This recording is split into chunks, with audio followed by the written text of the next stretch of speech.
Olá, como vai? A palavra de Deus já está aberta, a verdadeira Constituição. E hoje é segunda-feira e estamos caminhando já para mais da metade do mês de julho. E eu quero ler com vocês hoje para a nossa reflexão aqui nesta segunda-feira os versos 25 a 28 de Daniel capítulo 6. Os primeiros capítulos de Daniel são extraordinários, não é? Daniel foi levado cativo, ele e os 3 amigos hebreus, na primeira invasão de Nabucodonosor em Jerusalém, e a ordem era que o comandante do exército real de Nabucodonosor trouxesse para a Babilônia para servir na corte, além dos demais cativos, né, prisioneiros de guerra que foram para lá, o povo judeu, os melhores da nação foram para lá, e Daniel, Sadraque, Mesaque e Abdenego, os 4, né, jovens ainda, eles foram presos e foram levados para o palácio para servirem ao rei por serem homens, rapazes, jovens de alto conhecimento, de sabedoria e muito preparo. E os versos 25, 26, 27 e 28 de Daniel 6 já retrata aqui a história de Dario, que já tinha tomado a Babilônia. Nabucodonosor morreu e o seu filho Belsazar assumiu em seu lugar. E deu uma grande festa de muita bebida e muita comida, muitas mulheres, muita orgia, numa noite em que foi profetizado contra ele. Ele viu na parede, enquanto eles estavam ali festando, né, naquela festa, uma festa pagã. Belsazar mandou trazer os utensílios do templo que eles trouxeram como despojo de guerra lá de Jerusalém, e então se utilizaram daqueles utensílios do templo, copos de ouro e tudo mais ali. Então a taça da paciência de Deus se encheu e derramou, e Deus mandou uma mensagem para ele. Ele viu na parede, escrito sem auxílio de braço, né, uma mão que escrevia Mene Mene Tekel Ufarsin. Daniel foi chamado porque Daniel era considerado o sábio dos sábios e interpretou corretamente, dizendo que ele tinha sido pesado na balança, achado em falta, e que o reino dele tinha passado. E realmente ele morreu logo em seguida, Belsazar, porque Dario, o Medo, ele invadiu Babilônia, desviando o rio Eufrates, que passava por dentro de Babilônia. Entraram naquele momento da festa, mataram ali Belsazar, e Dario passou a reinar. E Dario soube de toda a história, que Daniel se tratava de um dos homens mais sábios, e Dario tratava Daniel com muito respeito. Daniel já era velhinho, né, já bem idoso. E agora então Dario coloca Daniel como um dos 3 homens mais importantes do seu governo. Tinha poder sobre todos os sátrapas, sobre todos os feiticeiros, todos os sábios, todos os adivinhos. O rei passou a tratar Daniel com deferência. E os 2 outros, porque eram 3 homens que o rei Dario tinha eleito como homens importantes do seu reinado, eles invejaram a Daniel e fizeram uma tramaram contra Daniel. Estiveram na presença do rei e disseram que os homens mais importantes do seu reino, que incluía Daniel, estavam sugerindo ao rei que baixasse um decreto de reverência ao rei por 30 dias, porque eles procuraram algum defeito, alguma falha em Daniel para tentar puxar o tapete de Daniel, não acharam falta nenhuma.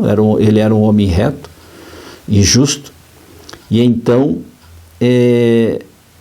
disseram ao rei, contaram ao rei, isso era uma mentira, porque Daniel não tinha participado desta reunião, não é? Desta decisão que tomaram de que o rei deveria baixar um decreto para que todos o reverenciassem por 30 dias.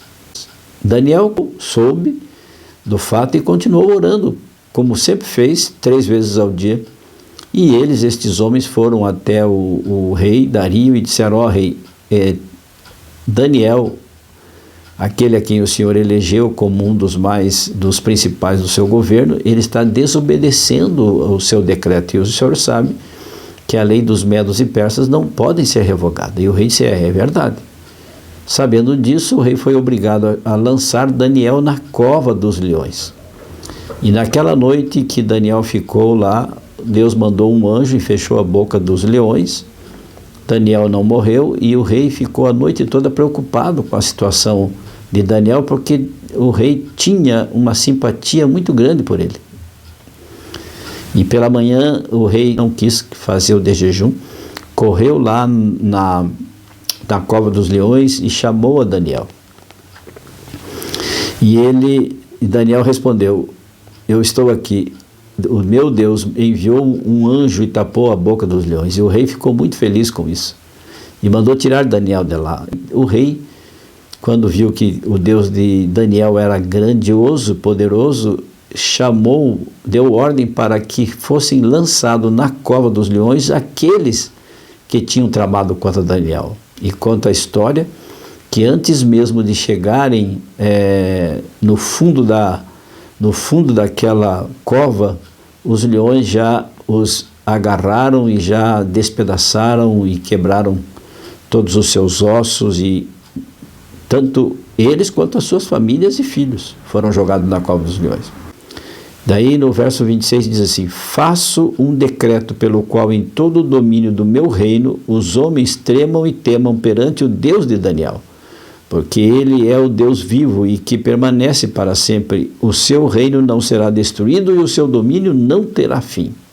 Dario foi humilde e reconheceu que o Deus de Daniel era o Deus todo-poderoso, o Deus do universo, o Deus criador de todas as coisas, e que o reino de Deus não teria fim.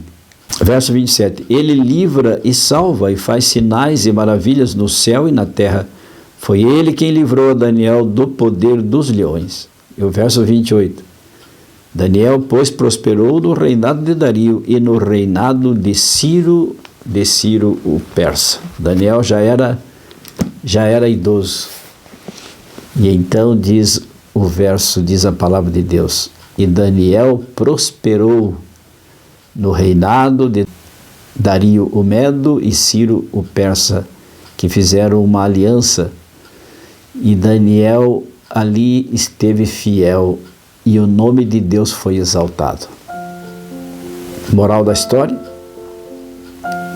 quando nós somos fiéis a Deus, quando nós vivemos verdadeiramente aquilo que acreditamos, quando nós colocamos a nossa vida nas mãos do Senhor, nós com certeza, ao sermos honestos e fiéis a Deus, vamos enfrentar oposição. Somos vistos e a nossa atitude cria nas pessoas oposição, inveja, críticas.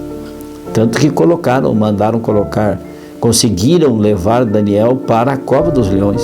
Foi condenado, porque Daniel era fiel, porque Daniel tinha atitude, tinha postura. Como está a sua vida? Daniel exaltou o nome de Deus pela sua conduta, por ser fiel e confiar no Senhor.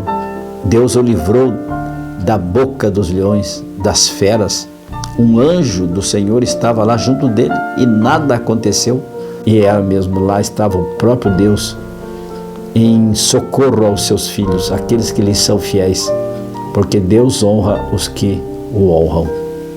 Vale a pena servir a Deus, vale a pena ser fiel aos seus mandamentos. Vamos orar nesta segunda-feira? Baixe a sua fronte, feche seus olhos e oremos. Senhor meu Deus, obrigado porque és um Deus poderoso, magnífico em obras, nos livra dos perigos e dos males. E se não nos livrar, Senhor Deus, nós não temeremos, porque estaremos sim ao seu lado, confiando que mesmo que descansemos deste mundo, mesmo que sejamos condenados à morte e morramos, a nossa vida será guardada para a manhã da ressurreição e descansaremos em paz até que o Senhor venha. Toma nossas pobres vidas em tuas mãos, em suas mãos. Afasta de nós o mal, o maligno, porque o Senhor tem poder sobre o mal, o Senhor tem poder sobre o inimigo. Por favor, meu Deus, entregamos a nossa vida, o nosso coração em tuas mãos para te servir. Em nome e pelo poder de Jesus, oramos agradecidos. Amém. E lembre-se, amigo, amiga, aquele que ouvir a palavra de Deus, este habitará seguro, em paz, tranquilo e sem temor. Fique com Deus, amo vocês. Tchau, tchau.